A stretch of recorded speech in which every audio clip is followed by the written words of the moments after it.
Streamlabs, you got this. There we go. That looks more like it. Hello, everyone, wherever and whenever you are. Sorry if that was very strange for a second there. Thank you for joining us and welcome back to the Underdark for Out of the Abyss. And before we get started, let's say a big thank you to everyone in there. Thank you for already being in chat, everyone. I see you there, Marin and Daisy and Tales of Pesh. Thank you so much. Thank you for coming on by. And I hope you enjoy today's session. Now, before we get into said session, let us say a quick hello and thank you to all those wonderful people catching up with the VOD, be it here or on YouTube. Thank you for watching our stories when you get the chance to. That means a real bunch to us. And of course, everyone who's with us live, thank you so much as well. And of course, another big thank you going out to Sirenscape, those lovely, lovely folks down in Australia, and those in England too. Vicky, their social media manager, who will be joining us for a one-shot on the 29th. Keep your eyes peeled for that. That's going to be cool stuff. And then thank you to them for all the amazing music and sound effects that they have available, and you can try them out too. They are available to you. There are 10 free sound sets that are available, including a taster of the new Satine Phoenix Bard setting with some great music, new music coming out for that setting, with the Kickstarter still going. There are a few, I think there are 9 days left on that, so you can jump in there. Speaking of Australians who will be guesting on our channel soon, Dead Aussie Gamer recently, very, very recently, yesterday, did an interview with Satine Phoenix, and he will also be joining us on the 29th, so do jump in for that if you get the chance. And also, for the music, we want to say a big thank you to Dark Fantasy Studio, and over on YouTube, Travis Savoy, and also a second channel, Epic Journey. And finally, Patreon's Will Savino. They have incredible music that you can use in all of your TTRPG projects, be they online or in person, as things are slightly getting better for everywhere else except Japan. We're still pretty useless over here, but that's the government for you. And you can enjoy all of that amazing stuff. The links for their various parts of the internet are in the VOD description over on YouTube. So go and check out any of those videos for any of our campaigns, and you can get the links for that. Now, that said, let us get back into things here. As last time, our adventurers were escorted through the Underdark towards the Kuatoa village of Slubludup. And sorry, Sirenscape, I love you, but you're slightly extra in my ears right now. Calm down, calm down. Okay, sorry. I thought you just wanted that background music. No, that was very much foreground music right there. It was that not was full on intro.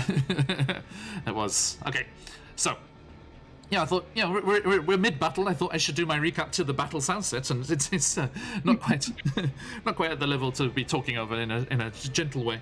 Now, yes, you were being escorted through the Underdark, round the edges of the Dark Lake towards the Kuatoa town of Slubludup, pretending to be their captives, as a ruse had been concocted where you would be offered as a sacrifice to heal, quote unquote, because not really, the rift that had happened in the Kuatoa, religiously speaking, as this new god, the Deep Father, the so-called Limu Gugun, had started to be worshipped by the Archpriest's own daughter. The scandal of it all, as his own daughter, Blipod, had turned to this so-called Deep Father and had received quite a lot of magical abilities and things from it. So, and there were several followers flocking to this new religion, and the Archpriest, faithful of the Sea Mother, wanted to get that sorted as quickly as possible. So, he is going to use you as a fake present to his daughter to get them close enough to attack and get rid of this upstart Bruktagar religion for once and all. Now, as you arrived in the town of Slubludup, you were kept under guard, quote unquote again, as the preparations were made. Then you were escorted through the strange huts of netting and kind of driftwood-esque, mushroom material, zirkwood building material that were scattered through this strange 3D town with levels stretching up above you with rickety-looking rope bridges and walkways up in these towers that reach up towards the cavern's ceiling. Oh no! The chat is also converting. We have all hail Limogug Tales of Pesh, no! Plupine disapproves. That's all I'm saying. Plupine is not amused. Okay. And they were escorted through Slubbedup on their way to the altar of the Deep Father. An interesting tentacly octopus manta ray type affair with big sacrificial bowls with grates going down into the water of the Dark Lake itself, where apparently the sacrifices were cast aside once their work was done, and something in the water was consuming all of these offerings.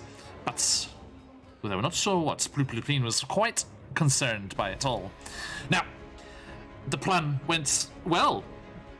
You were escorted, and it seemed like the offer was seen and thought to be genuine, and you managed to get close enough so that Plupine could raise his staff of the Sea Mother and bring it crashing down on his own daughter's head. And that was the sign to attack. And there was a chaotic charge as all of the Kuatoa laid into each other, and all the the low-level ranking Kuatoa were all fighting around the circle that they've been chanting and marching around. Some of them in the water itself, and the rest of you quickly shunned off your fake bindings and jumped into the attack. Elora ghosting underneath the pier, going all Navy SEALs and going hidden away to attack from cover, and the rest of you charging in, using your magic, using your bows, using your flurry of blows, and you attacked, and Ignatius was successful in bringing down the daughter, Blipod, and the ritual. Was it interrupted? Was it halted? We won't know, because one of Blipod's faithful, the Deep Father, faithful, came rushing over and with their lightning crackling around their fists, laid into Ignatius and knocked him out, unconscious. At the same time, one of the other Deep Father faithful was attacking Corbin, and Corbin was also knocked unconscious. Zakan and Delora, Pluplupine and Pluplipine's son, Klibdolugut. Nope, that's one of the other ones. Hang on, let me get this right. The son was Gluglugug. I'm getting there. Gluglugog and Zakarn and Delora. Oh, it's such a relief when I get to your names.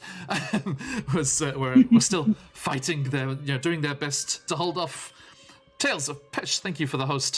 Thank you very much. And you were in the water, Elora, still hiding away, ready to surprise attack once more, when something brushed past your leg, and at the same time, the Kuatoa fighting out in the water started to panic and scream and ignore the conflict going on between themselves, and started trying to get out of the water as quickly as possible, as the water started to bubble and writhe up as something was called by the blood in the water and the potential of a new meal. So, as we get to this point, let us introduce ourselves. I would like you all, starting with Elora, please, in the water here. Who are you? Who are you playing? And what are you thinking at the moment? Okay, so my name is Sam. My character is Elora. She's a high elf rogue. She ran away from her home in Mistrana to start an outlaw band. And now she was captured by the Drow and is underground with everyone here now. I don't think captured by the Drow still counts. I think you've escaped. You're okay. Escaped, Freedom! yeah. Freedom! So we escaped, captured by the Drow and escaped. And we'll never see the Drow again. No, I'm sure not. The end of it. Oh yeah, Buns, there was a cutscene last week where the Drow are right on your tail. Like they had a scout was seeing you being escorted to Zbludov. So yeah, just to keep you up to speed. Thank you. Okay, sorry, Sam. No, That's all? She Thank is very scared of the water right now. She's Okay. going with the water. And onwards to the first of our unconscious friends, Ignatius. All right. My name is Ignatius Poppy Zorilis, and I come from the Elven Kingdom of Luthelspar, which is now located in the Feywild. I was ambushed by the Drow and captured, and met these adventurers, if you will, and we've been trying to work our way out of the Underdark until I discovered that some of my comrades were trapped here. My only goal is to help them escape, but at the moment I'm unconscious and dying. Indeed. And on to unconscious friendo numero dos, Corbin. Hi, I'm Buns, and I'm playing Corbin, who is a changeling mercy monk they have decided recently. Upon stumbling their way when they were inside the vault of their monastery, they found their way down into the Underdark and decided upon hearing about the awesome band of outlaws that Laura had made, decided that they would be a perfect fit. Hells So, yeah. They're going, yeah. Ever since they've stumbled upon them, they've learned, dear Lord, maybe they made a mistake, but we're going to keep trying. Currently, my character is thinking, but hopefully that'll change soon. Perfectly roleplayed. Thank you so much. Thank you so much. And last but not least, out of the shadows, Zakan.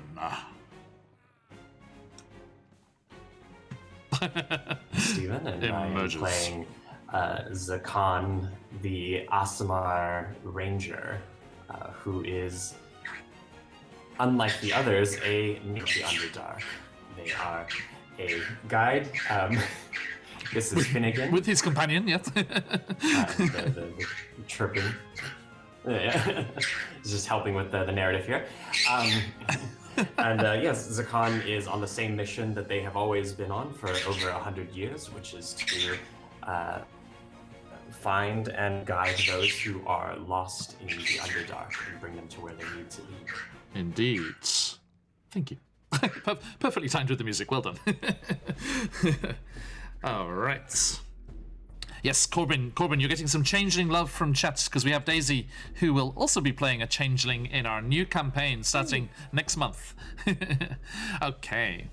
So, let us continue and get back into things here proper as I bring us over to the map.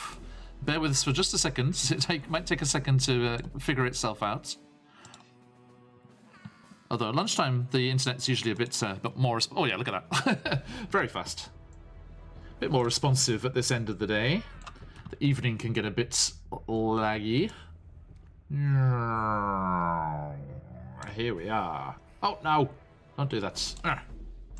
Sorry. Excuse me, everyone, if you get a bit of motion sickness from that. So let's zoom in here, down at the water's edge. Make sure Elora's in view there as she is about to get... sorry, I shouldn't... Now, okay, so... Fine. At the top Everything's gonna be fine. Thankfully, you know, the standing party members are the strongest and, you know, most durable ones. Yeah, of course. Yeah, of course. Yeah. Now, everyone, I need your help. Can everyone tell me how to pronounce this? I feel like whatever you post, the answer's going to be no. We're going to try our best. Chat, you two. Help me. How do you pronounce this? Wait, how do you pronounce what? I'm looking for it. It's in the Roll20 chat. Oh, roll 20. Okay, so you're looking in Discord like, help me. Sorry. It's Zakito? Is that Tito? That's not what I was thinking. That's much better than what was going through my head. Ixiaxal. Ixiaxal. Ixiaxital? Yes. Okay, yes, something like that. Okay. Ixiati. I like tongue twisters. This is just a game now. Okay, so yes. Sam. It is one of these creatures that was rising up around nearby, and also up around the poor Kotoa that were also in the water as well. And let's bring one over right next to you there. Hello. Look, they're so pretty. Oh. Ah. Wonderful. Here we I'm go. gonna give him a smooshy. Ichijakital? Is that a J? Is it a J sound? Tails of fish? Ixiacto. Ichijakital. Okay. I thought the Koto was going to be the undoing of me, but no, there was more. Okay. I wrote the phonetic Slurry. in the chat. Oh, thank you. Ixiacto. Yeah. Okay, like a slurry J sound. Okay, yeah, cool. Ichijakital. Okay, thank you. Ichijakital. Ah, Just point to me and I'll say it for you every time you need to say it. thank you kindly. Say it every time. I'll try to match your tone and everything. So, it is a swarm of these things that has risen up out of the water. From now on forward to be called these things. These things. These things, spooky these things. I thought it was like one big monster, but this is much worse. Yes, as it is That's the these. plural. It is these creatures that have been coming to feast on all of these sacrificed offerings. Hey, Andy! Thank you very much. And a big hello to you. Thank you for joining us. We are just getting going, just in time. Now, as these creatures roil up around you, Elora, two of them are right next to you, I'm afraid. So, let us get a stat block here as they come swimming up to you and try to bite. Chomp. 17. Yeah, that hits. Okay, that is going to be 6 piercing. Okay. That's very, very soft. Okay. Okay. I guess it's okay. Noted. one piercing damage for each of our viewers at the moment, according to OBS. Thank you, everyone. It's a group effort. We can do a TPK together. Let's all work together. Okay. Although one of those might be Chris, so I don't think he wants to join in that. So, actually, Chris reminds me to give you a what's it?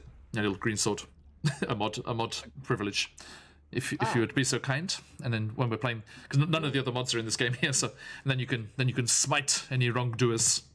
Banhammer.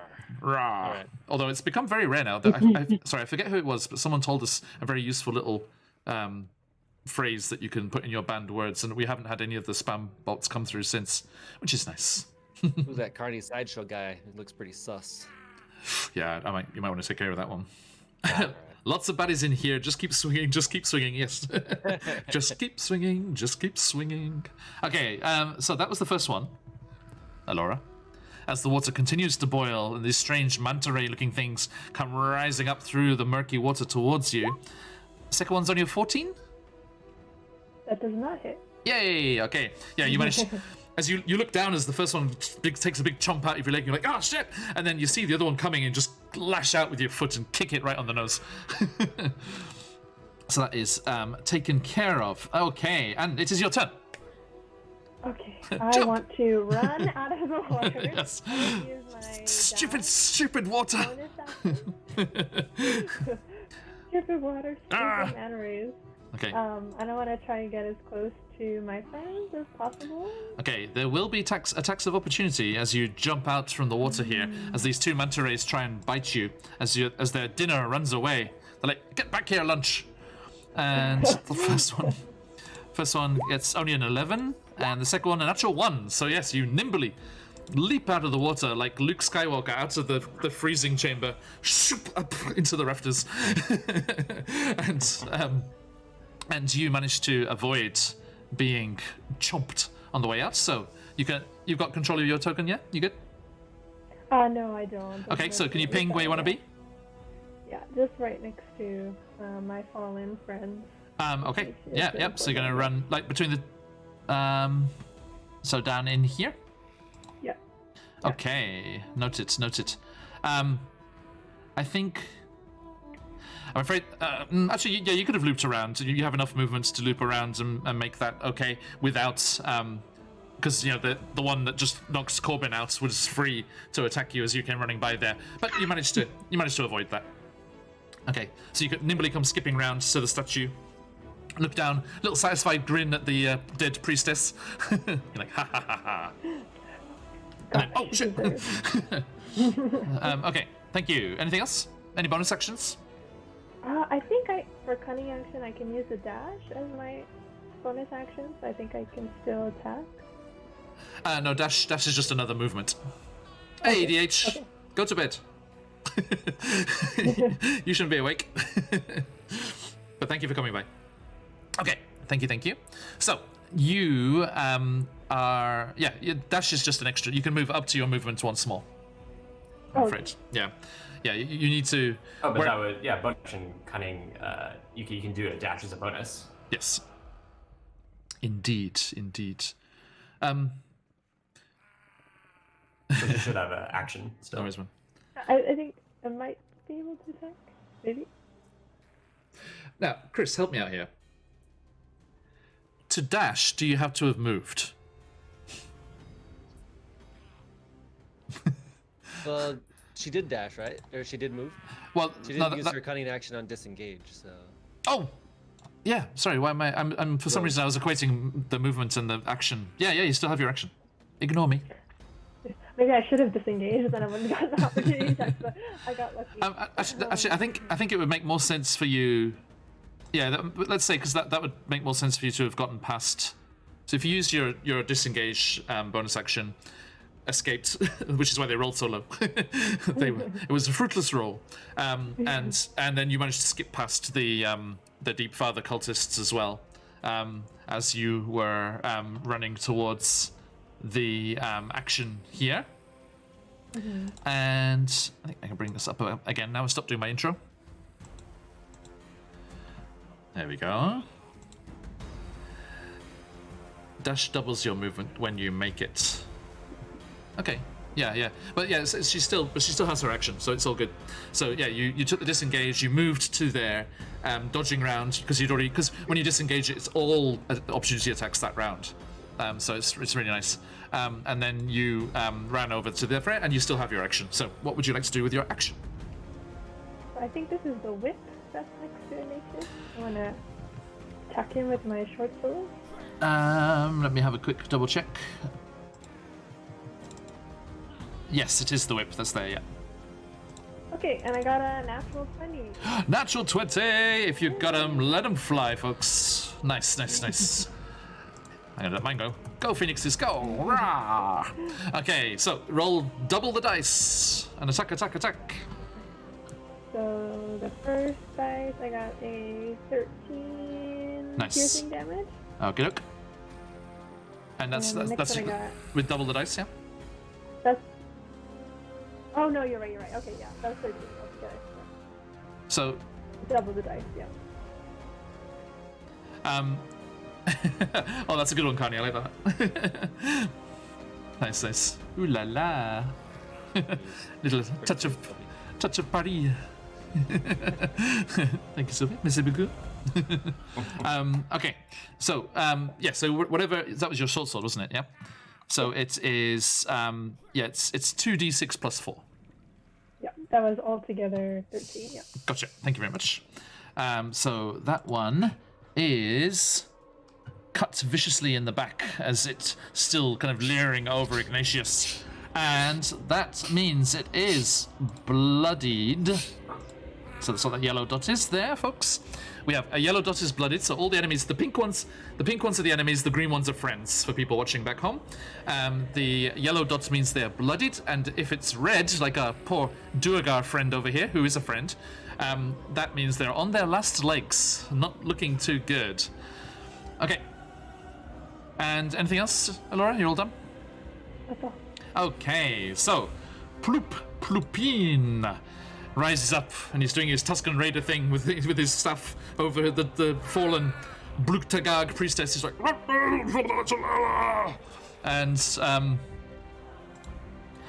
only Zakan, you're the only one who understands what he's saying, apart from the Kuotoa, and he looks quite angry and like celebratory, but he's actually saying, "She was my only daughter, and I still loved her." Oh no! Oh no. But also kill all the Bluktaga. I didn't come here to feel. It's a complicated culture. It is. I asked your permission. And as he brings his stuff down from above, he grasps it in both slimy hands and plants it firmly on the ground. And as he does so, there is a of kind of this mint green light suffuses out across the battlefield, and all of you. Yep, you too, Zakan, if you need it. All of you take 3d8 plus 6. So let me get my dice here. Da-da-da. 1, 2. And Zakan's not super down, 3. but like I'll take some points. You take 13, 18, what did I say, plus 6 tonight? So everyone gets 24 healing. Ooh. As Plupin does mass cure wounds. And all of you receive that. And so does our Durgar friend here. And he's like, oh, thank God. Actually, no, he doesn't. He doesn't take. He doesn't take that because he gets that would put him over his max. He's like, I've never felt so alive in my life. I should give him a green dot because he's a friendo. So yes, this mass healing word goes out, and everyone is healed. How's his son doing? His son was okay too. Yeah. So that's his action there, and Blipud is down and out. So she can get out of there. Zakan.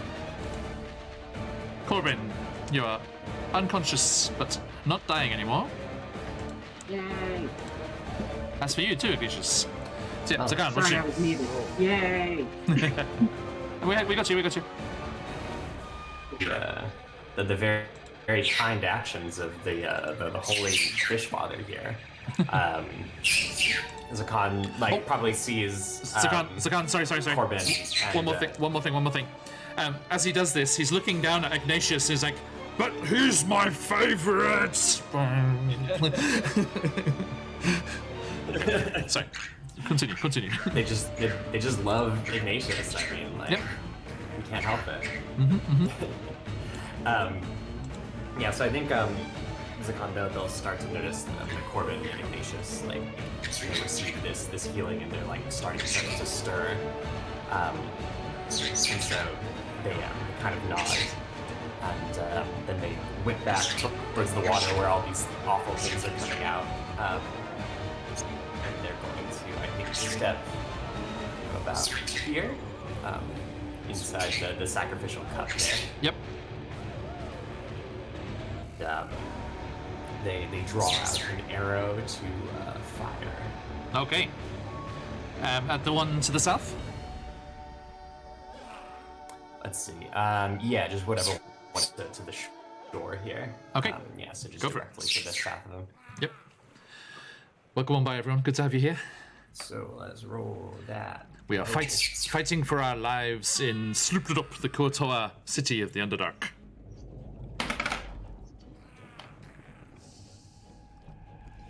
And that's going to be a nat 1 on that. Huzzah! That's a big ol' no. No? Oh, bad luck. Okay, so yeah, unfortunately you missed with your shots there. Yeah. Okay. And any bonus actions? Bonus actions, I don't know. So instead they'll look to the head priest, and they'll say, "Thank you for your assistance. We can get through this." It was my pleasure. And Corbin, your turn. Ignatius on deck. So I am not. I'm unconscious. You're Not dying anymore. Do I still need to make my death save? Nope. You are conscious, but prone. You just need to stand up. Cool. I'm going to do that. What do I see when I first wake up? And you know, because I'm on, from what I'm looking at, the Roll20, this platform. Yeah, you're in this kind of sacrificial bowl with a grating in the bottom where the offal and things are put into the water after the sacrifices have been made, and it's kind of going up to the sides. It's probably about 2 feet high on the sides, and you can see three Courtois over you, and the one that's directly to your southwest is facing you, but looking over its shoulder at Alora when she's come dancing through. And you can see Alora fighting there. You can see Ignatius's horns over the edge of the bowl, but you can't see him, so he must be down as well. Gotcha. And you can see Zakarn posing heroically on the other bowl, trying to fire arrows, but not very well.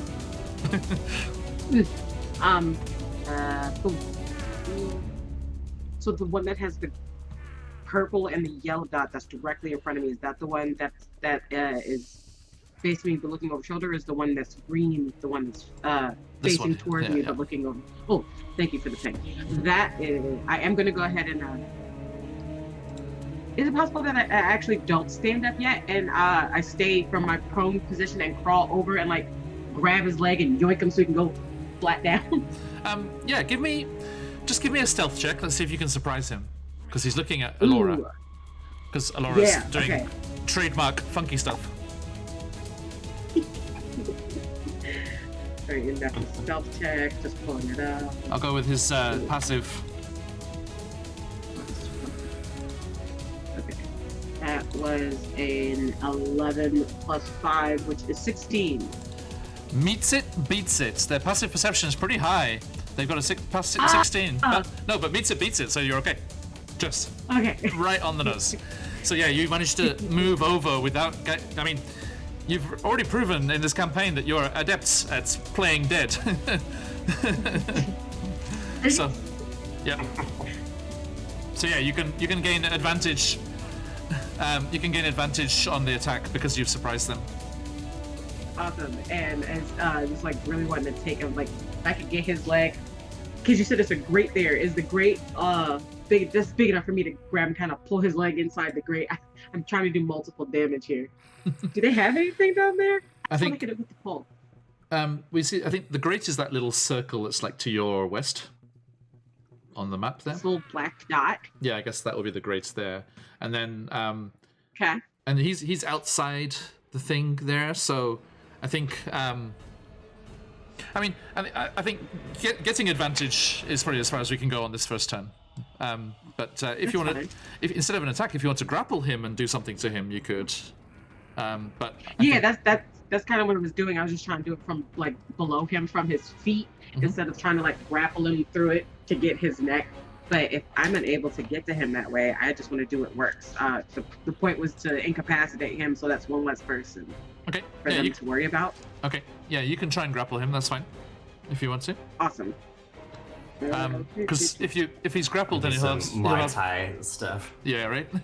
Because if he's grappled, that will give him 0 movement. So is that just unarmed? You need to make an athletics check. Okay. Against his. Let's see here. He is a monitor. So yeah. Okay. So what's your athletics check? And I will also roll athletics.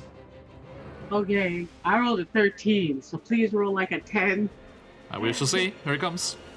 I can do you one better. I rolled an 8. Hey!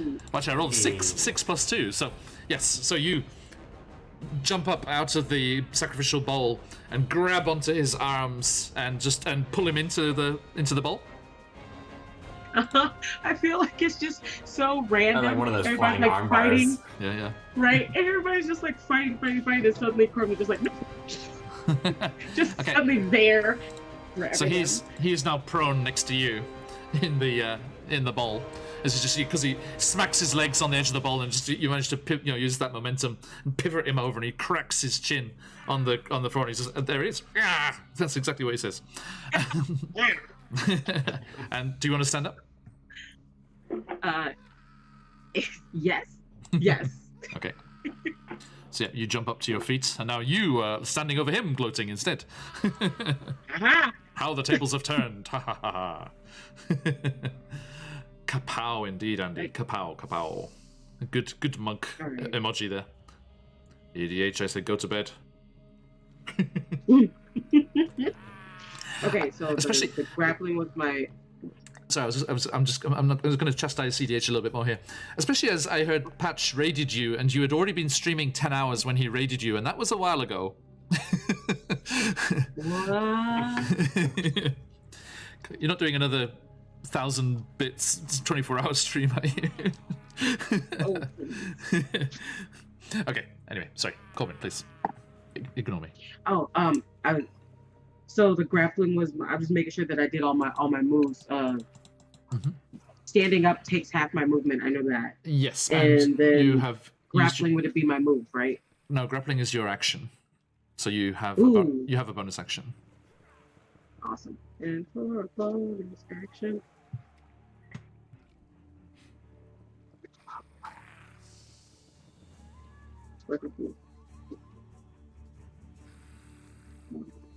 Traits. This is the defense.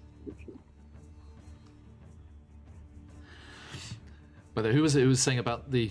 Oh yeah, Andy. Don't worry about all of the so many tokens on the map here. All of the low-level Kotor are fighting amongst themselves, so they're not actually involved in the fight here. Okay. So it says here that Fury of Blows is something I can do as a bonus action. Yes, it is. If you've made an attack, I think. I believe. Yes, but my unarmed, I can make it an unarmed strike as a bonus action too. So let's see if we hit. Take a step out. Yep. So yeah, unarmed strike. Yeah, the unarmed strike is a bonus action. So yeah, that's fine. Shasha. All right. So I roll. I think. Yeah, let me double check that. A 24 to hit. Just, sorry. No, it's okay. I'm just trying to understand it properly for myself. Because the joy of being a DM is you get to learn about all these different classes. Having not even played them. The pain of a DM is having to remember it. And by the way, you can take yourself off death saves on your character sheet if you wish. Oh yeah. Hey everyone, welcome on in. Okay, so bonus action is. Yeah, you have an unarmed strike as a bonus action, and then when you take. No, because Flurry of Blows says when you take the attack action. So it has to be the full action one. It can't be the bonus action one. Oh, got you. Right? But you can do this cool move where you like grab him, pull him over the side, knock them prone, and then just do the subduing punch with the bonus action. I will totally do that. And go to sleep. He's prone, so that'll be with advantage. Okay, so then I will roll again because the first hit was a 24. Just in case. Get that at 20? I hope so. Okay, here we go. Come on. Shasha. That second one was a 7. I think I'm gonna go with this one. Let's stay with the first. Yeah, let's stay with the first. That popular rhyme doesn't go second first, worse than the first. I mean, that's not good. No. Let's not sing that version. Okay, so what's the damage on that? The damage is going to be D4 plus 3. 7. Oh, max damage. Lovely. Okay, so yeah, not on their last feet yet, but on their last legs yet, but they are looking very sorry for themselves. As you slam them over the edge of the bowl, they crunch into the floor, and you spring to your feet, and then pop, slam a fist into their prone form. Okay, Ignatius, how mighty is your roar as you rise to your feet? We'll see as I rise. There's one in front of me. Say, hey there. Try and attack recklessly. I said how mighty, not how sultry was it going to be. Come on. Yeah, that one is also seduced. I thought I was going to be safe. There's no bards in this party. I thought I was going to have to deal with that. Oh, Absi. You don't gotta be a bard to have game. You don't gotta be a 12. bard to have game. So, just before this happens, Ignatius, Absi, who are you inflicting disadvantage upon? Oh no.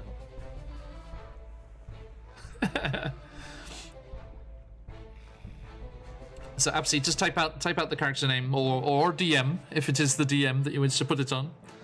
Oh, rude, Ignatius. Rude. You're rude. In that case, go to a 9. Absi's just being nice to me. That's why.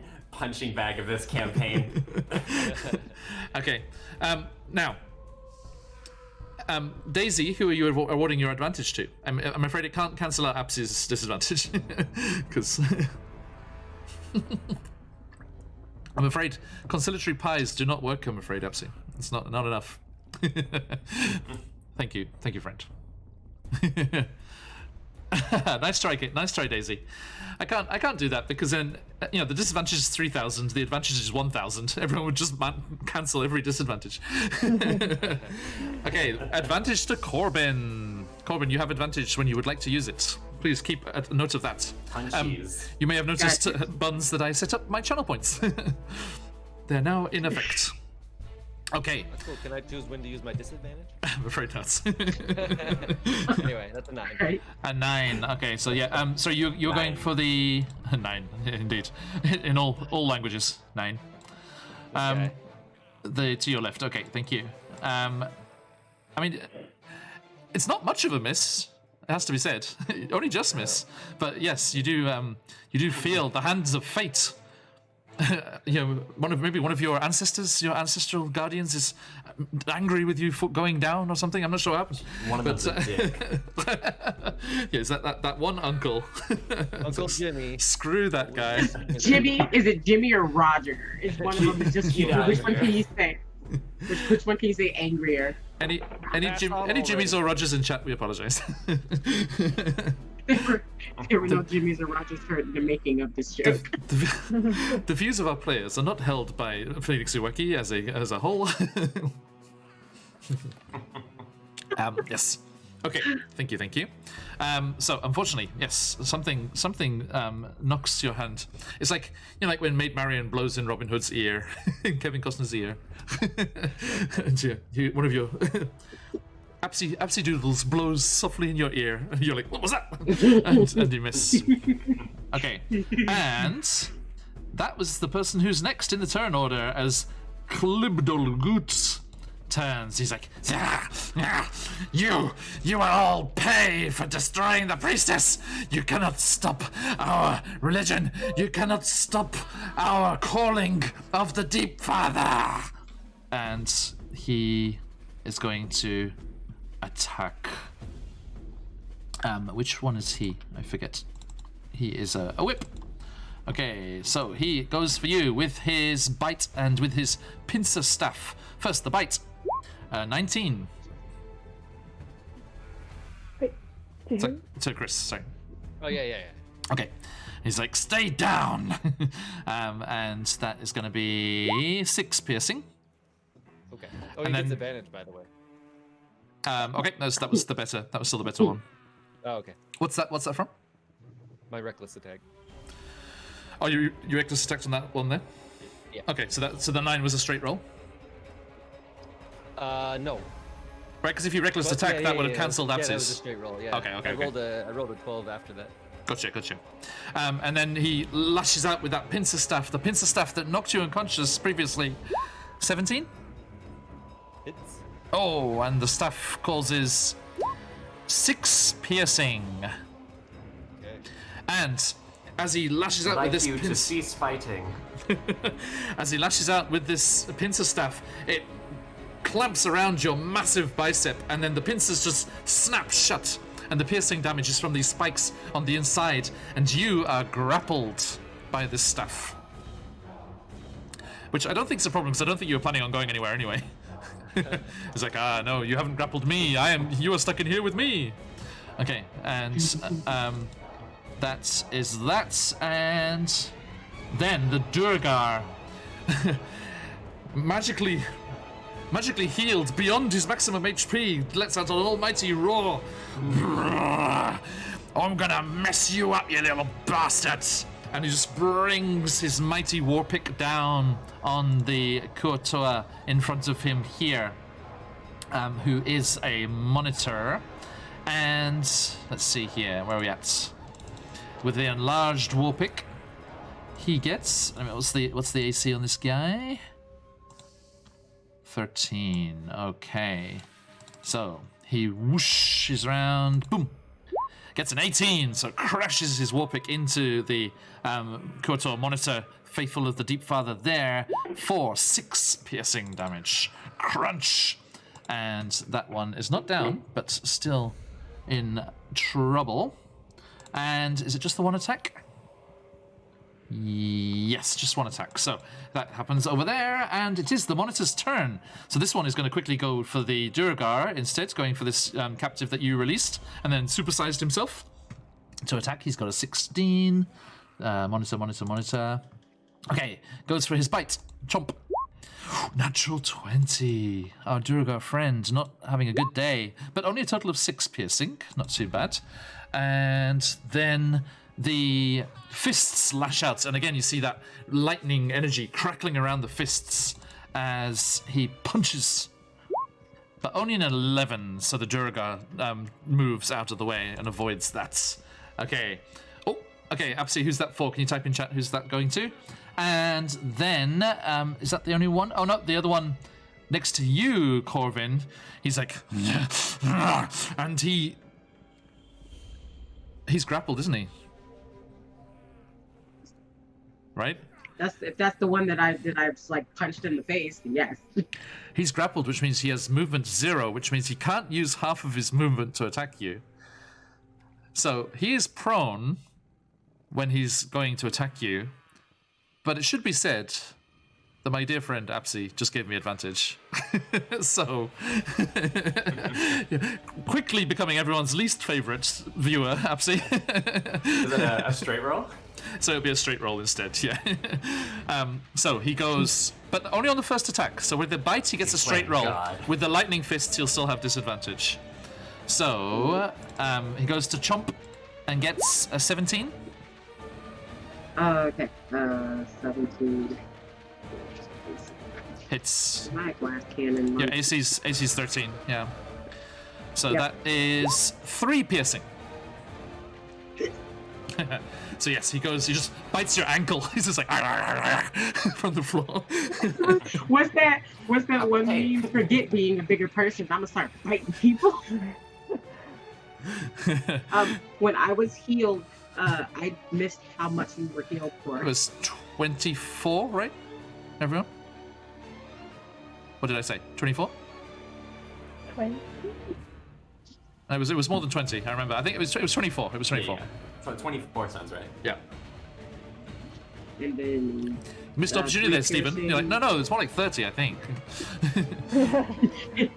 Nobody has 30 HP at the moment, I don't think. Completely wasted. So yeah, so you were up to 24, but now you've been dropped down to 21. And the disadvantage... Yep. My max is 21. I'm good about that. Oh, okay. I want to tell you how much damage you've done to me. Excuse me. Okay, so that means you're more damaged. I was being a good thing. You should have just gone along with me. You're like, yeah, that's right, DM. Yes, what the DM's word. Yeah, DM's word is right. Okay, so you're at 18, right?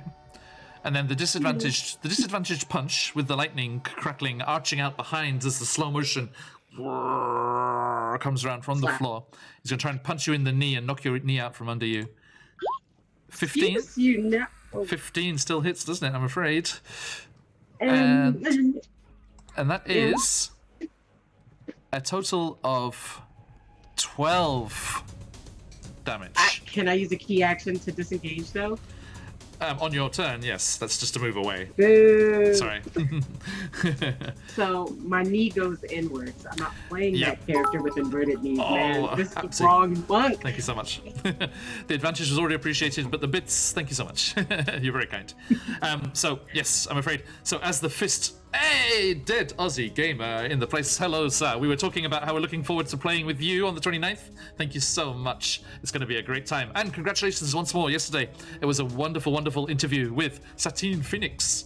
And what was the other guy? Jameson, right? Is her husband? Oh, lovely, lovely people.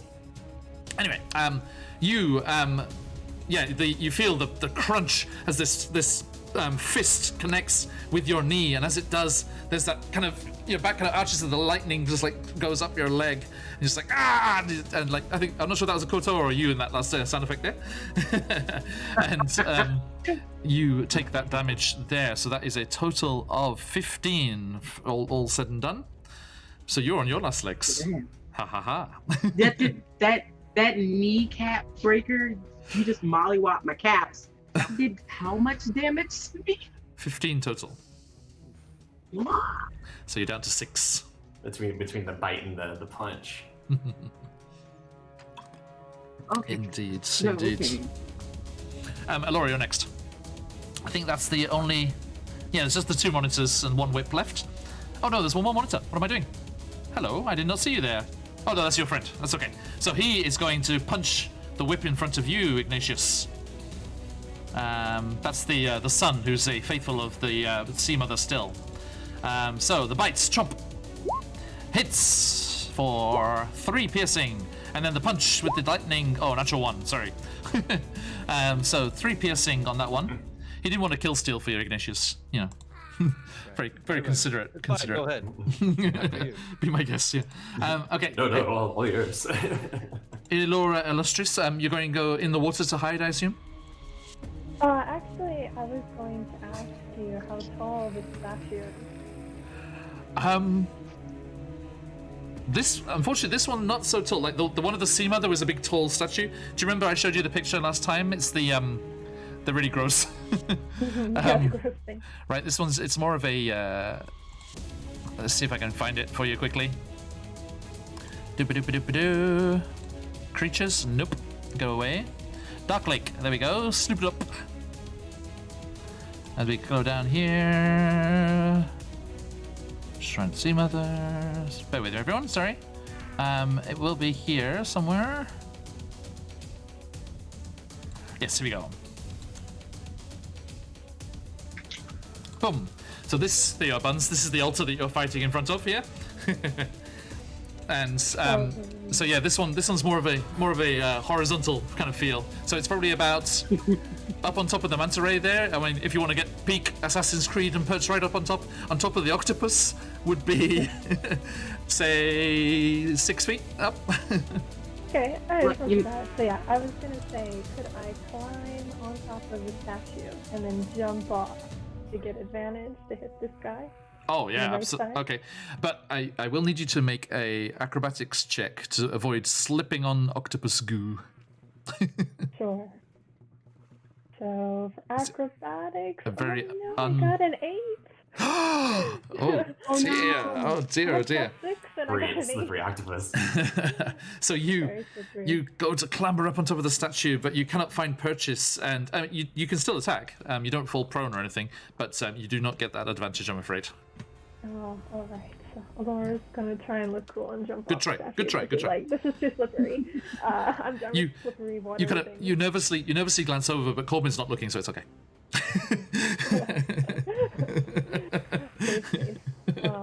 So I'm gonna attack this whip that's Yep. in front of Ignatius. Okay, with doke. my short sword. Klibbelugut. Like butt slides down and is like, oh, whatever, I'm just gonna stab him. Yeah. Just a regular stab for me then. Okay.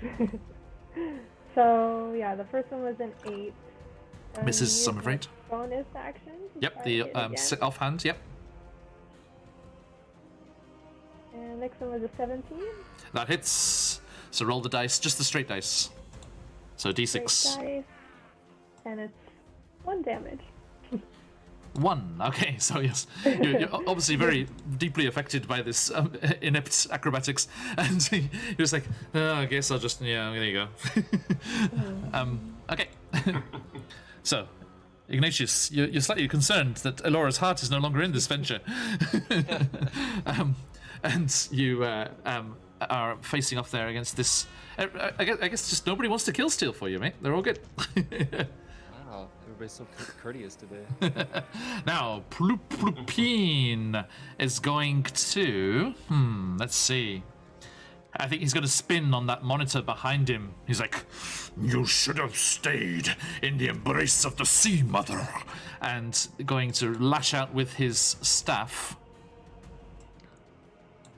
and gets 2 attacks with the staff. First one, crunch. 13. Is that enough? Oh, just exactly what I needed. So he cracks out with the staff. 9 bludgeoning and 9 lightning. This Kuotoa is on its last legs as the staff gets a massive swoop, catches it under the jaw, and the lightning crackles up through its skull. You know that thing in cartoons where you can see the bones inside? It's like the fish head bones inside. And my brain went full Mortal Kombat. It did that, like, yes. oh. Okay, so here you go then, Buns. He does that and actually raises the monitor up off its feet, and it lands down like shaking its head, and he's like, "Get over here!" And slams one more time. You're welcome. As he hits, the guy only had 1 HP, but he did 17 damage. So he just actually, I'm going to make that non-lethal because he wants to try and bring them back to the Sea Mother. So he actually just brings his cane over in a massive sweeping arc, cracking down on the head of this Deep Father Faithful, and the monitor's eyes go cross-eyed, which is impressive on the side of the head. So you're not quite sure how they managed to go cross-eyed, and they down, and the Durgar is like, whoa, there goes Alora. Oh. Alora also falls unconscious. Wow, that's a good roleplay. Perfect timing. Do that when you do an acrobatics check. Parkour. And your iPad is doing parkour. The Durgar is like, yeah, nice one, boss, you got him good. And the Pluplupine, who hasn't got his tongues on anymore, is just like, can't understand anymore. Actually, no, the Durgar will speak Undercommon. So they're having this. Zakan, you hear that exchange between them. And speaking of Zakan, it is your turn, sir. This one is no longer a threat, so do not worry about him. Boop. That one is down. Okay. Yes, indeed. Actually, Cross is dead. Let's not do that. He's not dead. I'm not dead yet. He's dead yet. Unconscious. He could be dead. I feel happy. Okay, sorry. Excuse. Old Monty Python references there. So Zakan, I think they see that one go down, and only a few of these left to go. Mm-hmm. And they turn to the Duragar, getting their attention, and they say, "Mantle and topple over that altar." And then they pull out their spear, and it begins to glow and flame. Mm-hmm. Yeah, it was the Duragar was saying okay. Also, I think Pluplupine does actually say, so it just like turns on all of you. It's like, if you can, please knock them unconscious. Let us bring them back into the warm embrace. Well, it's kind of a cold, clammy embrace, but back into the embrace of the Sea Mother. If you're in the water long enough, your body will regulate. Come back. So Corbin goes into the water? No, I was like when you sit in the pool when it's cold. After a while, you just regulate and be like, "This ain't that bad." Yep. Okay, let me do this here.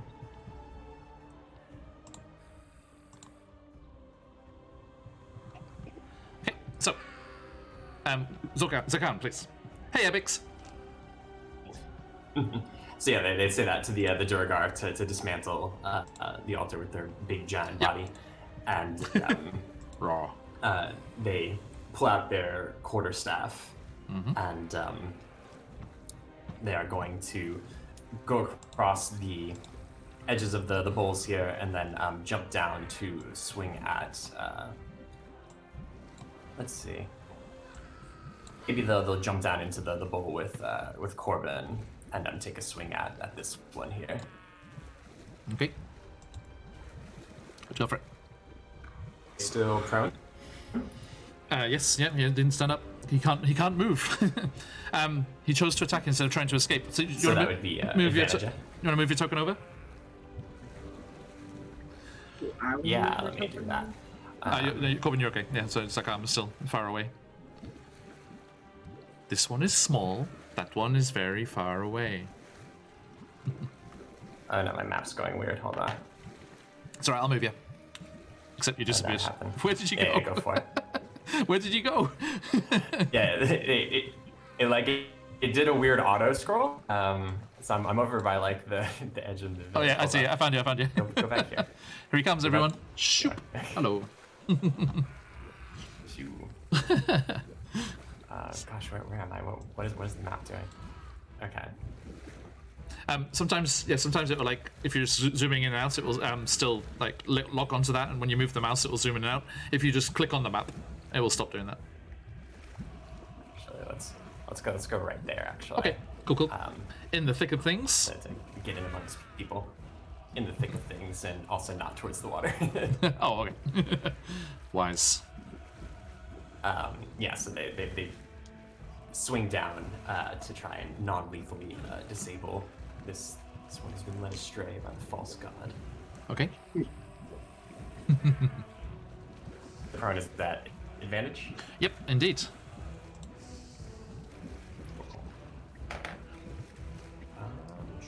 Everyone, you can hear the water, right? The water's still boiling and writhing, and those Kyotoa out in the water all screaming and panicking, trying to get out. Some of them you just see, shoo, they just disappear under the water and get pulled under.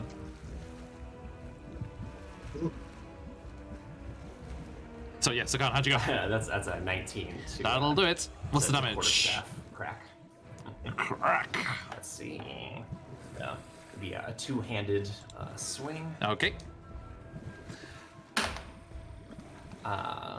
Not great. That is is one. Oh. 1 damage. Bludgeoning. Everyone with the soft touch. Okay, thank you. Yeah. Anything else? Do you have an offhand or something? No offhand, and we're doing non-lethal, so we're gonna not smite anyone. So yeah. Actually, I don't know if this could count as a bonus action or something, but you can't know these creatures and possibly like any sort of weakness or things that they're afraid of, or behaviors or anything like that.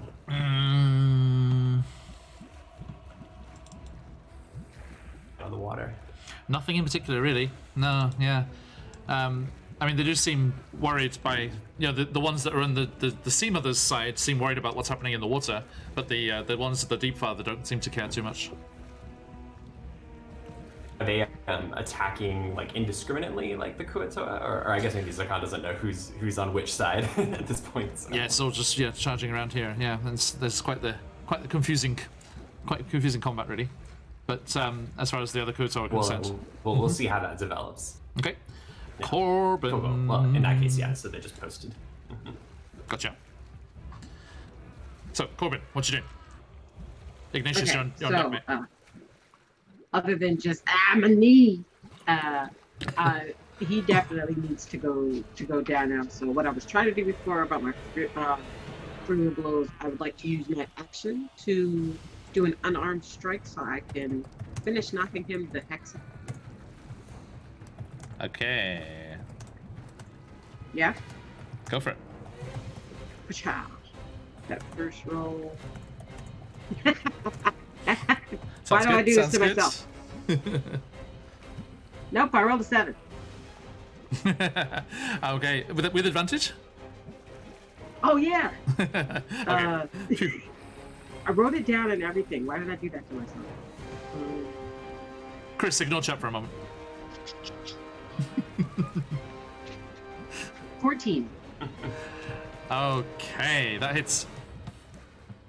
Yes. Okay. And then the damage is going to be a 5. 5. Okay, so this one is on its last legs. Yay!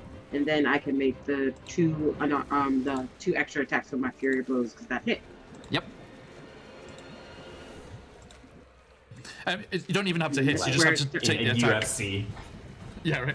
You've got like a knee on its, like holding it, pinning it down, like with one hand, and just doing the punches with the other hand. I mean, does a flurry of blow need 2 hands, or can we just do a one-handed flurry?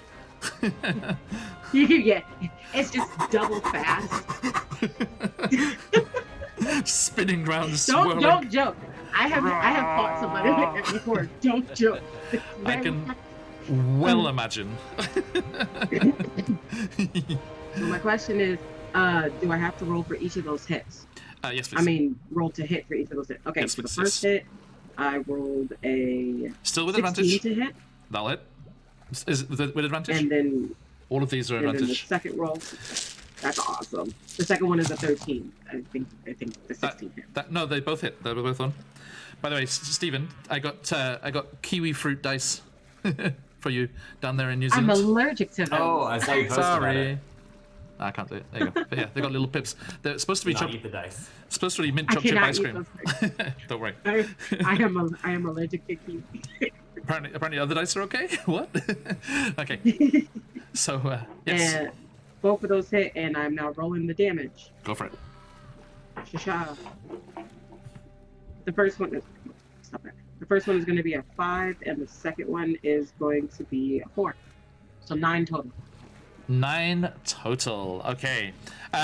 Yeah, Michael. Yeah, these are from Ice Cream Dice. Really, really good stuff. Yeah, everyone, check out Ice Cream Dice. Good stuff. Good stuff. I don't have a shout out for them, sorry, but yeah, really, really, really, really beautiful. Okay, now this is going to be a slightly less than normal. Tell me what happens, because Okay. Were you doing non-lethal? We were told to just knock them out, so yes. Okay, thank you very much. your compliance, your teamwork here is appreciated. By Okay. Well, in the last session, I think the con said as much as well. Like Ignatius, I think. they'll come around. Oh, that's right. Yeah, that's true. That's true. Yeah.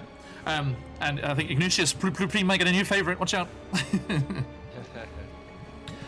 So yes, that happens there. So how do you knock them out here? What's going on? So after they do that knee punch, and I'm just like, and it like takes me out. It makes me like prone because I fall down on that knee, and then it just becomes fast punches.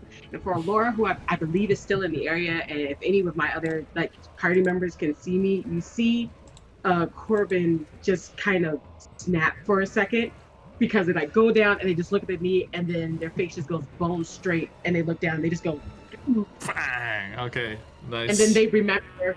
Don't kill them, and it just stops with their darts like at their neck, and they just look for their next target. they get like really serious all of a sudden. Spectacular, spectacular. All right, thank you. I feel like Zakan definitely notices that right where they are. Oh yeah, it's right. That all happened right in front of you, mate. Yeah, definitely. So it's like glad she's on so our they watch side. the face change. Ignatius, Yeah.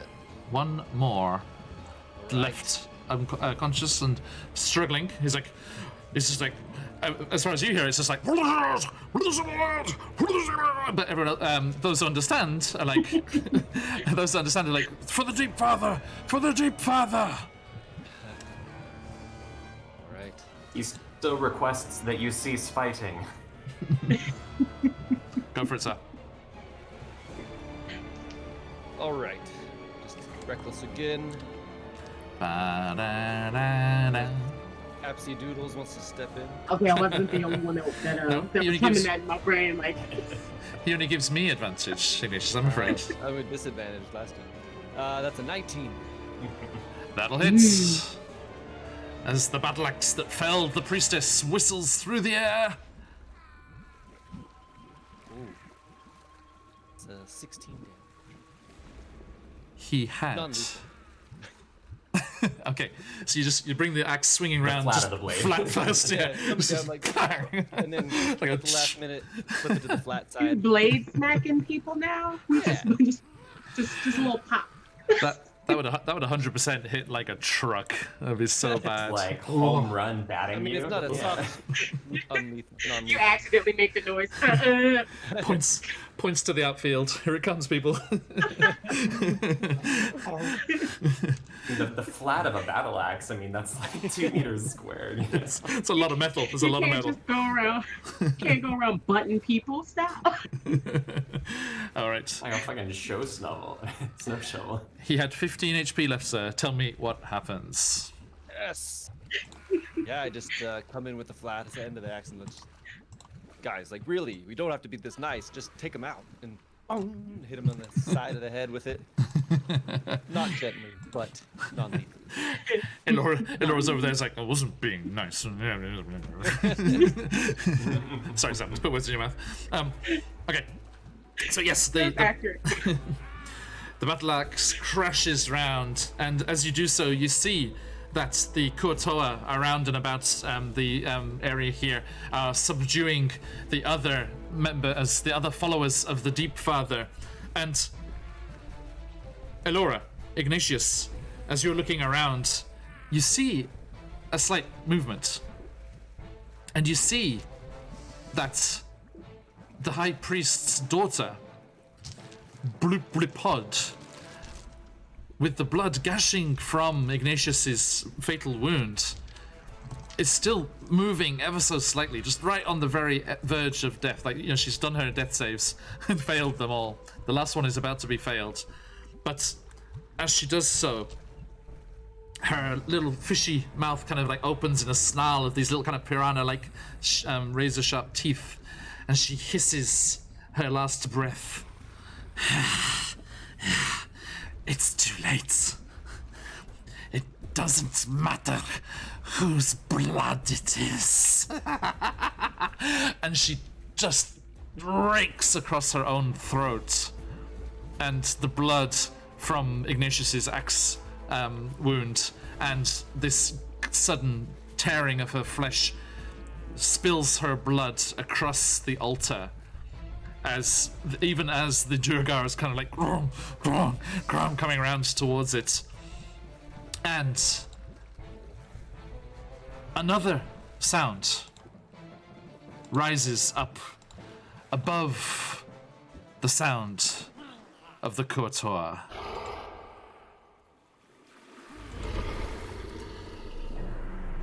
The dark surface of the water, further out in the dark lake waters, bubbles and begins to foam. A thick, oily tentacle bursts forth, followed by another. Then, 2 monstrous heads break the surface, both resembling angry baboons with wickedly curved tusks. Both heads are attached to a single torso, and the monster's red eyes burn with bloodlust and madness. The creature, rising from the dark lake, must stand 30 feet tall or more, with water cascading down its back and shoulders. Upon reaching its full height, the great demon throws back both its heads and roars. Thank you, Sirenscape. And you see Limugugan, the Deep Father himself. Or, oh dear, had the Kuotoa been mispronouncing it? As you see, should I drop back to our splash screen for a moment? The Demogorgon itself. The largest principal, there he is. Rah! The demon prince, the head of all of the abyss, rises up out of the foaming, churning waters with those tentacles flailing around. And there is a surge as a wave is pushed forward as Tales of Pesh, the little Kuotoa on the side, raids up. Limugugan! In chat there. All hail, Tales of Pesh. Yes, all hail. As the Demogorgon starts to wade through the water towards the village. What do you do? We're out of initiative. This is just all free running now. The Koatoa around you just fall to their knees and they're just babbling. It's like,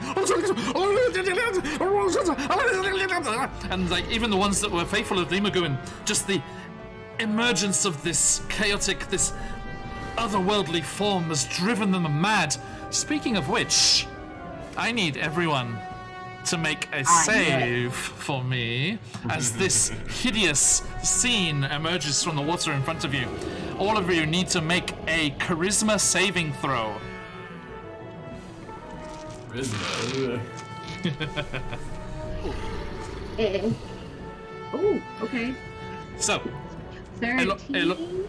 13, okay. Elora? 11. Okay.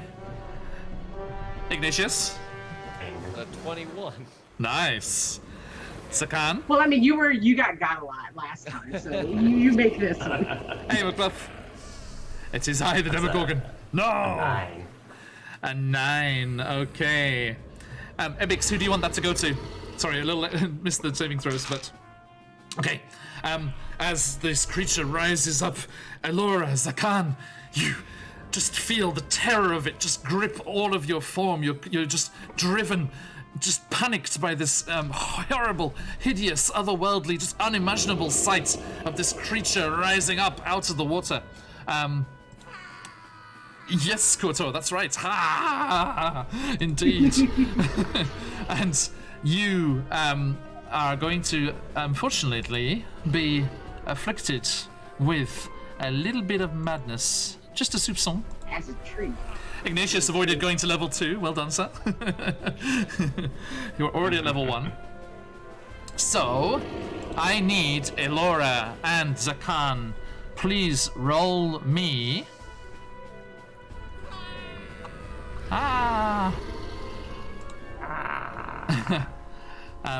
Let me see here. Sorry, I'm just quickly going to the madness mechanics.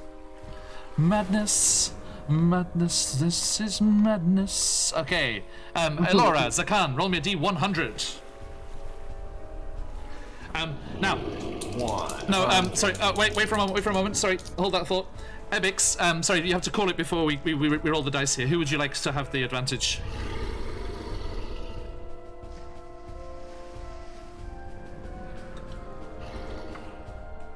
Let's wait for this one here. Wait for chat. Slight lag between the video and the chat. Or me speaking in the chat, getting it? Edge on a D1 too.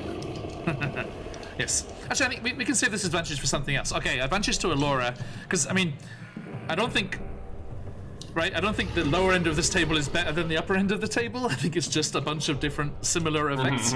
So, Elora, you have advantage for when you would like to use it from Ebix. Okay, so D100 each, please.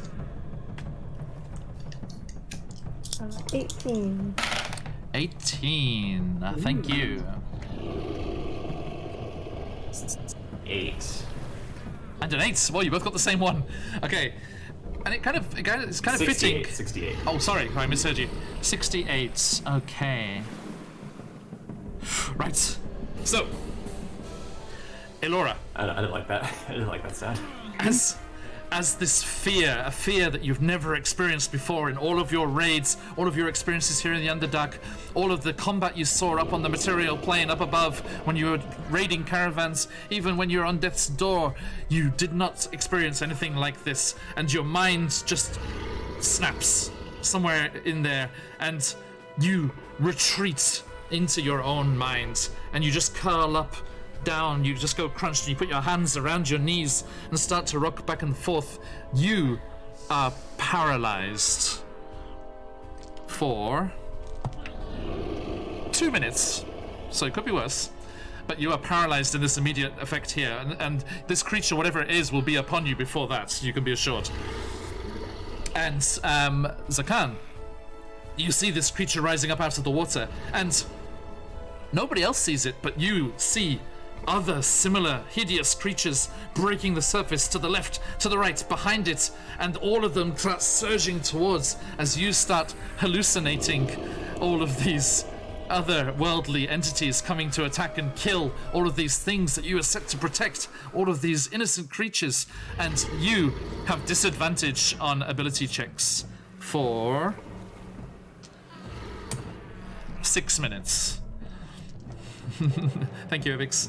Okay, so you, yes, Ignatius, take charge. What do you do? All right. I believe we had an agreement. If it got out of hand, we just run away as fast as possible. I'm talking to Corbin, who's the only one that looks sane right now. Yeah. Okay, who are you closest to? Who is Ignatius closest to?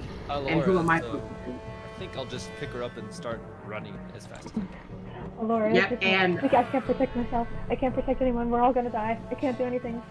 We're all gonna die. You grab Allura, and Corbin is going to shape change into a female minotaur and grab Zarkon and stuff like that. Be destroyed. Yeah. So you just see like fur suddenly just sprout over their body. They grow in size, and their horns come up, and their face just goes out, but they still have the golden eyes. And there's patches that are blue, like the other braid that they have. And then they just kind of jump over and grab Zarkon and start following you. All right. Now, I think, let's get that, None of my stats or anything change. It's more so just so I have more body mass, so we can both barrel through all of it. Yes. Here we go. Here's a more apt for the lighting side of things. Here's Demogorgon rising up. This is what you see coming towards you. Okay. Okay. Okay. Okay. Right. That's like okay. Now, you can hear screams coming from throughout the whole town as everyone can see this creature towering up above the structures. You can see people, like a couple of people, actually jump off like walkways higher up in the towers up above into the water to escape. Just they don't want to waste the time climbing down. And all of the ones around you, are just panicked and just frozen solid. None of them are moving. Ignatius, you throw Elora over your shoulder. Zakan, Corbin, you turn, and all of you start running to.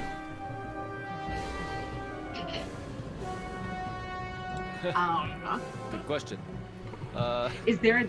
Did we pass a temple of There any was- kind other than the sacrificial? Yeah, the statue of the sea mother is the original religion. That's still there. I guess it's just deeper in town. Is it possible that we can like yell at people as we're running for everybody to like gather or like leave? Okay. The Kuotoa around you do not react. If they don't react while we're running and screaming, come on. Okay. To Yeah. stop them right now. All shall perish. All shall be chaos and destruction. Well, that doesn't That's sound cool, good. homie. You can. What do we Well, do? is, Like they're gonna Zakana ask still- Ignatius. What do we do? Zakana's still like able to move and stuff, right? Yes, Zakan, yes. You're just hallucinating, Okay. I think. Yeah, you see, and Zakan, you see some of these creatures emerge out of the water and start flying around you. So you start seeing Zakan ducking and avoiding things that aren't there. It's like I need you to stay still. I need you to stay still. I need you to stay still. I think what's also happening with them is you're starting to see like it's usually the light is kind of gold that emits from behind the mask or whenever they do things, but it's starting to turn this like weird like kind of intense looking orange. Okay. And they're just saying, hold on. Gotcha. And even though they are able to move and stuff, they're just not mentally here right now. Gotcha. I do not know how do I help? How do I help? In that case, I'll look for the place where there's like the least amount of crowd running towards so we don't get trapped or Okay. Now, stampeded. Ignatius, you remember all of your other friends are back by the Pluteen's hut. Oh, that's right. We have friends. All right. In that case, yeah, that makes sense. Go there. Okay. I guess friendship. Yes, it's all about the friends we didn't forget about on the way. Yay. There you go. Do not leave them to be eaten by the Demogorgon. Yes. Okay. So yes, you turn quickly and start making your way through just the crowds of Kuotoa. The ones here in the town itself. Some of them are just like stuck still, looking at the Demogorgon coming closer and closer, just forcing their way through the water. And then it's then that those long tentacles whoosh, whip out and crash into one of the towers. And one of the massive towers beside you is destroyed and comes crashing down, and you see this debris just come crashing down into the streets. Everyone make me a dexterity saving throw. Ignatius and Zakan with disadvantage.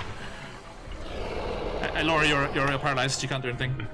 So I actually have danger sense. So if I can see it, it's a dex save, Yep. then I have advantage on it. So Fantastic. So straight roll for you. Zakan disadvantage. Corbin, you're okay.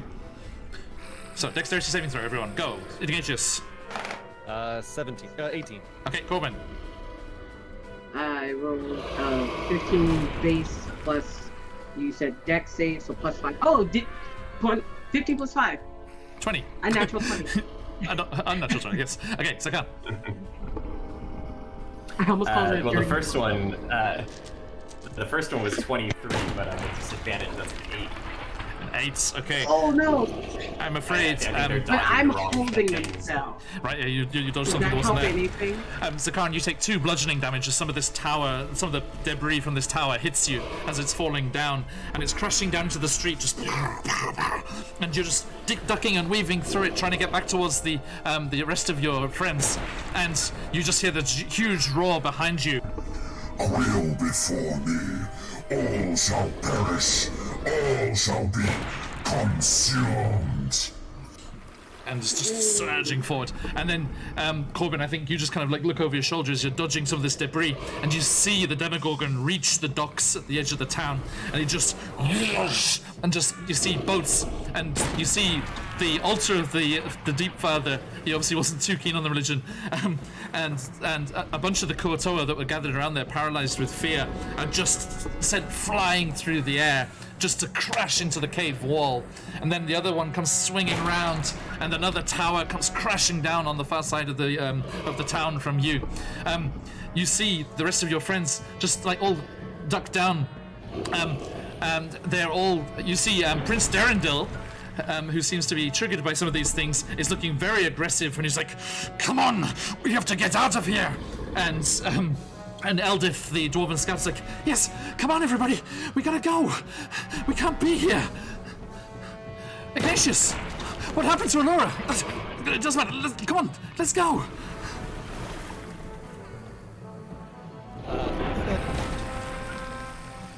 So we're running? Is she still talking? Yes, I think. Yep. Yeah, everyone's kind of We're like just defaulting to you, Ignatius, Also, I because thought your leadership. Yep. I just say, just I don't, thought I was- look at the beast. Just run. Okay, Corbin. I'm sorry, I was saying I thought I was carrying Zarkon as well. I just wasn't sure why they were- Zarkon's okay. He can move. He's seeing more than actually in play. he's Okay. he's avoiding things that aren't there.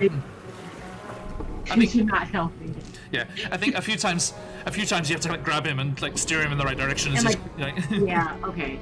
I think that's what Corbin's doing. It's like, yeah, because Zakan keeps like stopping to fight, and like they're talking in a language that no one understands, and there's this weird light that's kind of out of control, and then, so they just Right, and I'm just push noticing all forward. of this, and I'm like, what is happening? Crush, consume. Wherever you have called me, I shall destroy. just sweeping round. Okay, so are you going east or west? You came from the west. East. Okay. new feelings. Okay, so you just go charging through. Let me put you back on the map here. Just as we get the rest of our party out of the hut, with all the Kuotoa like focused on, even though that may be useless upon like musters up some presence of mind, and at the top of their voice just, "You must leave. You all be destroyed." Yeah, and as Demogorgon, this creature reaches the side of the docks there, you do see some of them like shake out of it and start to just panic and run, and some of them are just completely gone. They're just gibbering on the floor. And again, in the town, you've got a mixed reaction. But with that shout, a few more are shaken out of their paralysis and start to just run. And you just see Ploop Ploopin. He's like, what was I thought we stopped the ritual. Everyone, get to safety. Swoopledup is no more. Just running through the streets. His robes just like flapping behind him. And you see, all of his faithful and a bunch of other Kotor that managed to shake out of this panic following him, and they are also running to the east. And let me bring you over here. Zoom out so you get a good view of the whole place. Sorry, there we go. Let's get rid of you there for a second. Yep. So here's the place in all of its glory. Okay, so let's see here. East. Yes. So here, if you can see on the map there where I'm pinging, so it's quite small. Here is where there's a gate, which has just been flung open by the guards that were just fleeing off towards the tunnels in that direction. To be fair, demigod. And yeah, so you just go charging down that main street towards that area there? Yes. Okay, good. And we are with our group of friends though now, right? Yes, now everyone's falling in around you, and Plutin and the Seema the Faithful are all there as well, and everyone's just charging through the streets. And Plutin's like, everyone, go run, get to safety. And he's ushering. You see, he does usher people ahead of him. He is looking after his people. And Zakan, you remember he is a good leader. He is he's not selfish or anything like this. And his son is also doing the same on the other side, and they're following behind, and you all go charging through that main streets there. As you get to where those docks meet, see here, there's that one section where you have to run right past the water with the Demogorgon just striding through the water. He's creating these kind of like mini tsunamis, and these like waves are just like crashing, and when like storm surge like smashes into a seawall and it's like crashing up over the side of the wall there. And you do see Elora, those strange manta ray like creatures that were with you are being washed up and over as well. So there's a bunch of them on the road here. I need everyone to make an acrobatics check, please. Ready. A check and not a save. I'm still paralyzed, right? Yeah, Ignatius has you, or not. Disadvantage, please, Sakan Ignatius. We're still in, within 6 minutes, right? Yeah. Yeah, I'm afraid so. Yes, this is all happening very quickly. Like, think how far you can run in 6 minutes with the movement rules. It's like you can get all the way to Waterdeep. I know, right? Has it been a minute though for Elora, or 2 minutes? On the verge. I think Elora will wake up after this. I rolled 10 plus 5, so 15. Okay. Ignatius, Sakan. Got a natural 20 and a natural 1. Oh. Wow. Hang on, I've never done this before. Let me. It feels like you drop her. I have to leave early today, so I hope I don't die. Here we go. She's too heavy. Just Natural 20s and natural 1s in perfect harmony. And you, yes, one of these creatures comes flying up out of the water, and they hit you for a natural 20 I got on the roll to hit there. That is 10 damage as one of these creatures just bites into your shoulder, Ignatius. And Elora, you are dropped. Elora, you take just 1 bludgeoning damage as you're dropped to the floor, and these strange like manta ray things just come raining down, and the splash I think the splash of water that was pushed up over the side, that's what wakes you up. And you find yourself lying on the ground, and you can just see that creature still looming up above the buildings in the distance. Everyone's just running, there are just legs coming past you. You're in danger of getting trampled. Make me a acrobatics check. That is a 16. 16. Okay, yes, you very quickly do a nice kind of bicycle kick and swing up onto your feet, and you manage to avoid being trampled, and everyone's just surging past you. You can see your friends there. Ignatius is like holding onto his shoulder as he's been this huge bite taken out of him by this creature that he's just thrown to the floor and stamped on to make it stop it being a threat. And he's like, go, and say again, Corbin. Did we notice that at all? Yeah, it's still happening right around you. Yeah. Okay. I would like to try to heal Ignatius and like make sure that my feet stays together. This time you are gonna get a slap of healing though. Don't you drop her, slap. No, that would be funny. But it's like you throw it on the ground, and then they just kind of, and it's funny because their hand is the size of yours now. So you just like, it's just the most hang in there back slap you've ever had. It just kind of tingles up your shoulder before it does the amount of healing for the bite. Yeah. Oh. Oop. Oop. I didn't think it was that bad of a description.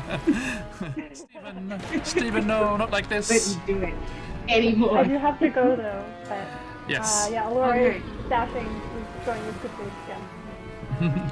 Yes. I will keep Alora ahead of me because they're my Elora? snake. Elora, one last thing before you go. Roll me a d20. Ooh.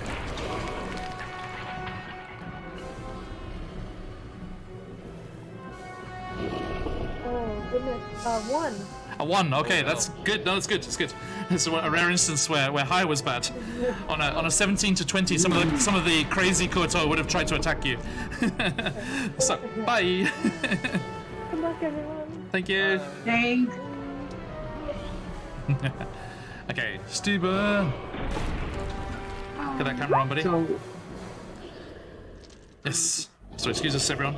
Ignatius is in the right place. The rest of us are playing a game of musical chairs. So, Corbin, what you doing? What you doing? I'm just, I have to roll the d4 plus 3 for my standard heal. I mean, it's just a d4, sorry. Yes. Not plus anything this Who time. has summoned me? Who will pay the price? Snitches get stitches, and then I slap your back and you get 3 healing. Free. All right. Okay. So, you get to the gates. They are not blocked by maddened Kuotoa. You see, everyone is running for their lives, and you emerge from the netting and seaweed kind of walls and out into the cave's mouth that is looming in front of you. Do you just gonna run into the tunnel? Yes. Okay. Okay. Yep. So everyone just goes running, and Elora's Options now. are, a god or a tunnel. I mean, they're asking who opened them, who brought them here. We could just be like, hey, we best buddies now. Fist bump. Didn't he say he's gonna destroy anybody who brought him here? Quote and Yeah, quote. you're right. Never mind. Scratch that. Okay. And so yes, tentacle bump. No. Okay. Let me just get our folks in the right spot here, everyone. Bear with me. Boom. Okay. No, So I'm Zarkon now. no. I have. Oh, Ignatius, the madness is creeping into all of them. They're losing touch of who they are. Elora is just completely spaced out. Now she's paralyzed. No. So, all of you go running, and as you kind of look back, kind of fearfully over your shoulder, you just hear the Demogorgon. Just like he's not even like calling out anymore. He's just in a bestial rage.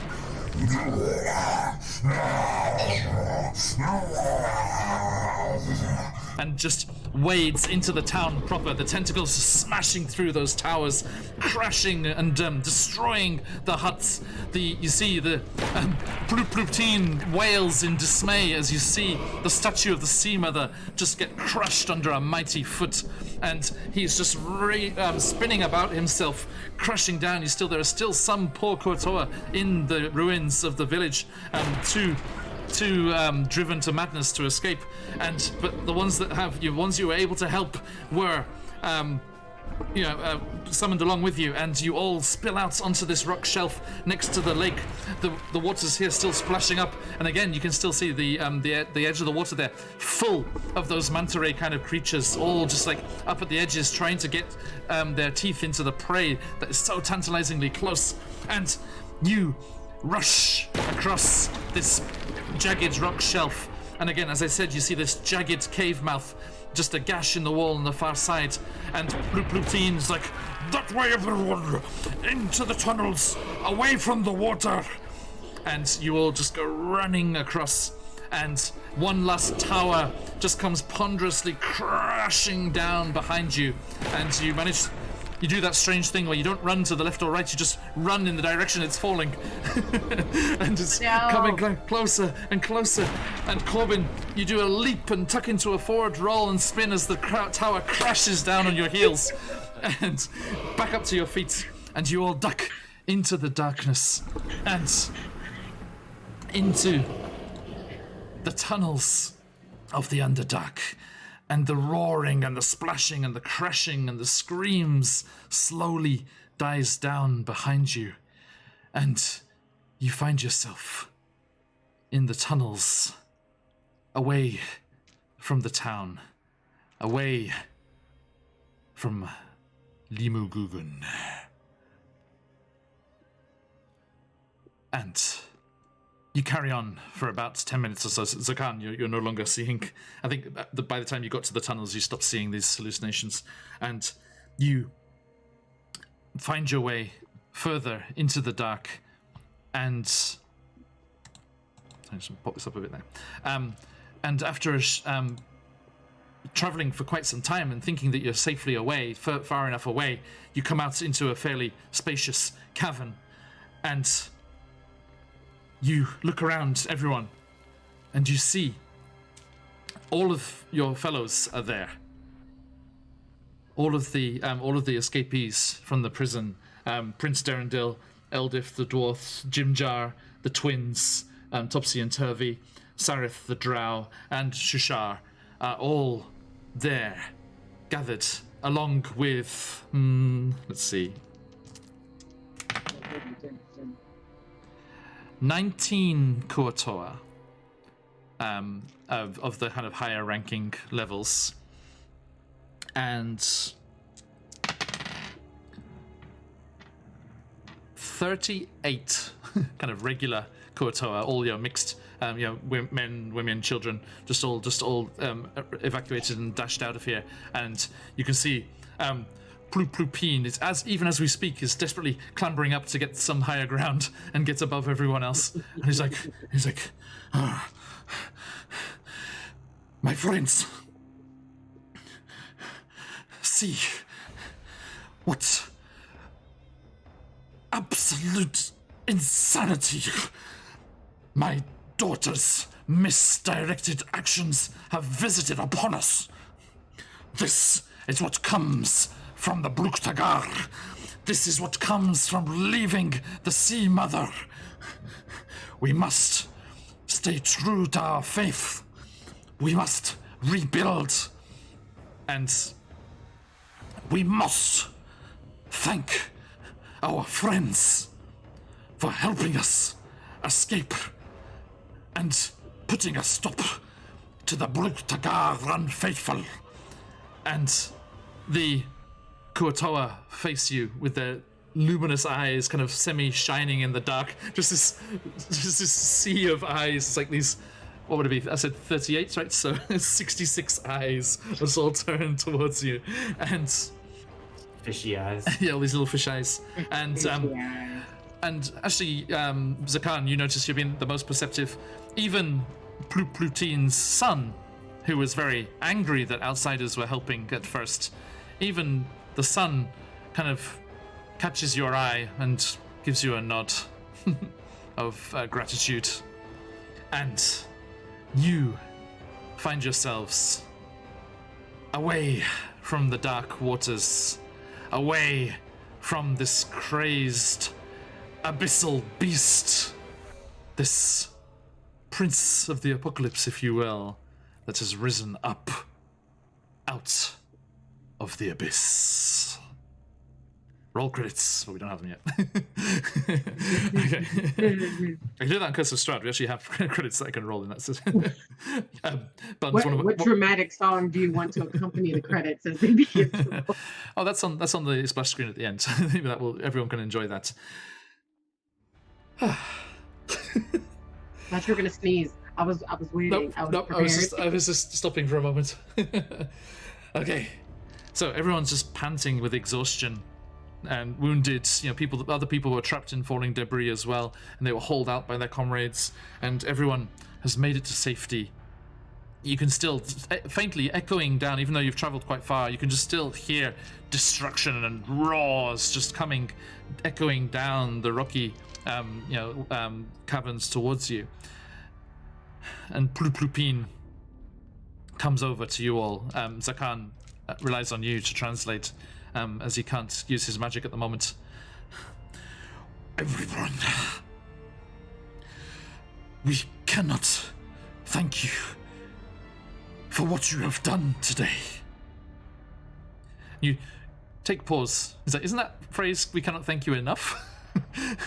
And he's like, no, we cannot thank you because all of our treasures were back there in the village. But know that you have the undying, unwavering gratitude of all of my people. And he gestures behind him. There's this, they're like raising their hands and they're like calling out to you.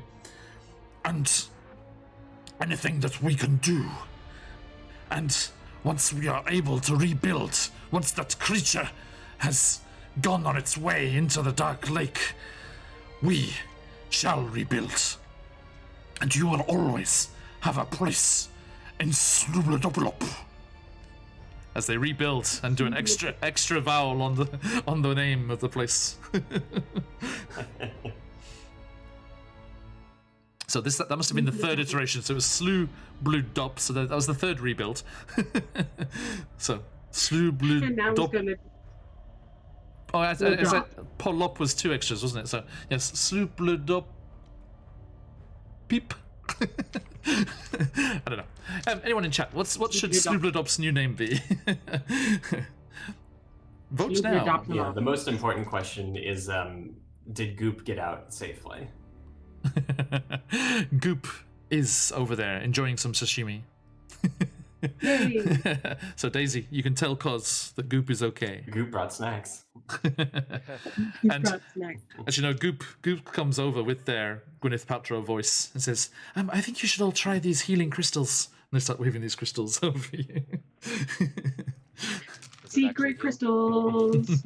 Secret crystals. Or try this salve. It smells of my gills. No, I'm good. No, I'm good. And you kind of collapse exhaustedly onto the cavern floor here, and we shall leave things there, dear viewers. Thank you for everyone who joined us today. It was a pleasure to have you all, and thank you to my players for surviving. Well done. Yay! Can I just read? Heck out. Let me just read what it says in the module here. I like this little piece here. Hopefully, the players exercise the better part of valor and flee as soon as they see the Demon Lord. So well done. You did it right. I don't. We did. You're done. We did good. not have the Avengers slow pan moment of "we got this" because we knew we didn't. Yes. We did not. Perchance that opportunity will come further down the line. Several levels down the line. by which, There you go. sorry Sam, you're not here, I will clip this for you. As you collapse onto the cave floor, whatever point in the future it is that you rise up, you will rise up as level 4 adventurers. So, everyone, please take a level for surviving this encounter. The first true flavor of something coming out of the abyss. As you realize, there you go. Good reason. Fourth culture, providing for us there. Level 4 hype. Okay, so yes, we shall come back next week. Everyone, do join us once more as we see what lies in wait for them in the Underdark as they start to make their way through the tunnels once more. What will be their next destination? They have Sverfneblin. They have Drow.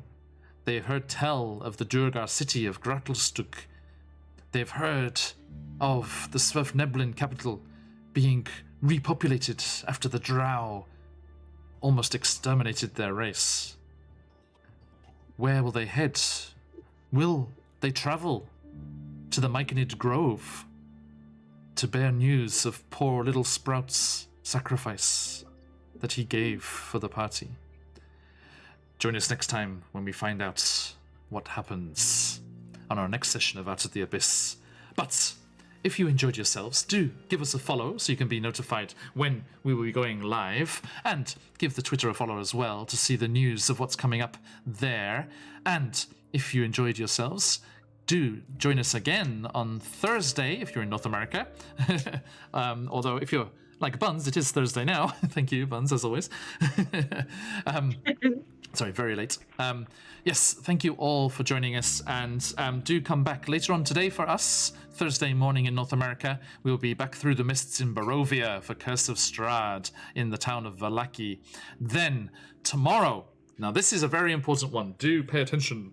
Tomorrow, our Descent into Avernus will be the opening stream of the incredible charity event from the Games Tavern. A 5-day long charity event raising money for No Kid Hungry, combating child hunger in the United States. And all of your donations, if you are able, no matter how big or small, will have an impact will all go directly to helping children who are in need throughout the US. And there will be incentives if you donate. Channel points will be off, but if you make a donation, if you are able, of course, as I would like to always verify. If you make a donation, there will be advantages to be given, disadvantages to be given to me. A certain level of donation might trigger a wild magic surge if you so wish. And if there is a very high donation, something quite spectacular might happen. So do join in to see as we kick off the entire stream, the entire weekend, and stick around check out the Games Tavern on Twitter for all of their amazing scheduled shows. There are lots and lots of incredible role players who will be joining us and helping raise money for this fantastic charity throughout the weekend. And that will be our Descent into Avernus on Friday. Then on Tuesday, our Rime of the Frost Maiden campaign will also be part of this charity event, and you will also be able to influence play with your donations there. And they are storming the castle of Caer Dinaval. They have heard tale of an evil tiefling who is leading a cult within its walls. And that evil tiefling will be played by a special guest, so tune in to see who that is.